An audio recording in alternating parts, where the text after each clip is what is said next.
አርሰናል ብቻ በታሪክ የጻፋቸው 5 ዋናና መሰረታዊ የአርሰናል ብቻ ክብረ ወሰን የተመዘገበባቸው የእግር ኳስ ታሪኮችን ነው የምነግራችሁ። የአርሰናል ቲፎዞች በመጀመሪያ ለዚህ ታሪካዊ ቀን ስላደረሳችሁ እንኳን ደስ ያላችሁ ለማለት እወዳለሁ። እንግዲህ እነዚህን 5ቱን ዋናና መሰረታዊ ጉዳዮች ያላወቀ የአርሰናል ቲፎዞ ነው ለማለት አልችልም። ስለሆነም ያልሰማ እንዳይኖር ላይክ እና ኮሜንት ሼር በማድረግ አዳርሱላቸው። እነዚህ በአርሰናል ብቻ የተያዙ ሌላውን የእግር ኳስ ክለብ የሚለዩ ወይ ደግሞ ሌላው የእግር ኳስ ክለብ ያልፈጸማቸው በታሪክ የተመዘገቡ 5 ጉዳዮች የሚከተሉት ናቸው። አንደኛ ዘ ኢንቪንሲብልስ የሚባል ወይ ደግሞ ሳይሸነፉ ዋንጫ በማንሳት በታሪክ ብቸኛ የሆኑት አርሰናሎች ብቻ ናቸው።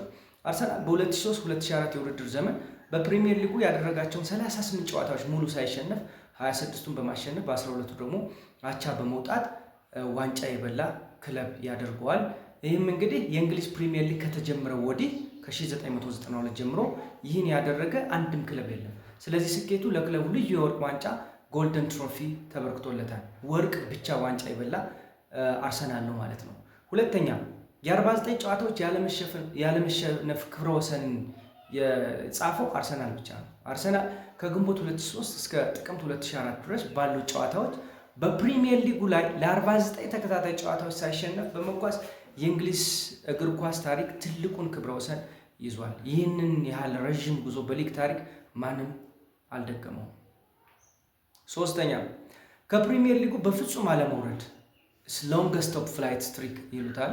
አርሰናል እንደ አውሮፓውያን አቆጣጠር በ1919 ጀምሮ ላለፉት ከ105 ዓመታት በላይ በተከታታይ በእንግሊዝ አንደኛ ዲቪዚዮን በአሁኑ ደግሞ ፕሪሚየር ሊግ ተብሎ በሚጠራው ውስጥ በመጫወት ላይ ይገኛል። ልዩ የሚያደርገው ማንቸስተር ዩናይትድ፣ ሊቨርፑል፣ ቸልሲ እና ማንቸስተር ሲቲን ጨምሮ ሁሉም ትልልቅ ክለቦች በዚህ መሃል ወደ ታችኛው ዲቪዚዮን ወርደው ይሄን መራራም ጽዋም ቢሆን የቀመሱ ናቸው። አርሰናል ግን በታሪክ ረዥም ዘመን ሳይሆን በአንደኛ ዲቪዚዮን በፕሪሚየር ሊጉ የቆየ ክለብ ነው።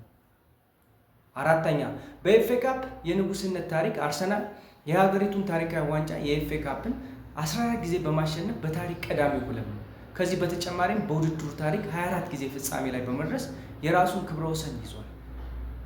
አምስተኛና የመጨረሻ በለንደን የምድር ውስጥ ባቡር ጣቢያ ሜትሮ ስቴሽን የተሰየመለት ብቸኛ ክለብ ነው። በለንደን ከተማ የሚገኘው አርሴናል የተባለው የምድር ውስጥ ባቡር ጣቢያ አንደርግራውንድ ስቴሽን ስሙ የተሰየመው በክለቡ ስም ነው። ልዩ የሚያደርገው በዩናይትድ ኪንግደም ዩኬ ታሪክ በአንድ የእግር ኳስ ክለብ ስም የተሰየመ ብቸኛው የባቡር ጣቢያ የአርሰናል ብቻ ነው። የቀድሞው ስሙ የዚህ ጣቢያ ግላይስቢ ሮድ የነበረ ሲሆን በታላቁ አሰልጣኝ ሄርበርት ቻፕማን ጥረት በ1932 ስሙ ተቀይሯል። ስለሆነም አርሰናል እንደ አውሮፓውያን አቆጣጠር በ1886 በደቡብ ለንደን በሚገኝ የጦር መሳሪያ ፋብሪካ ሰራተኞች የተመሰረተ ሲሆን መድፍ ወይም ካኖን የምልክቱ መለያ የሆነው ለዚህ ነው። እንዲሁም ከለንደን ክለቦች መጀመሪያ ወደ ፕሮፌሽናልነት የተቀየረውና ወደ ሊጉ የገባው ቀዳሚው ክለብ ያደርገዋል። ክቡራና ክቡራት ይህን ልዩ አርሰናሎች ዋንጫ የሚሰቡበትን ቀን በማስመልከት ለክቡራን የአርሰናል ደጋፊዎች እንዲደርስ ፕሮግራሙን አዘጋጀሁት። መልካም ጊዜ፣ መልካም ቆይታ።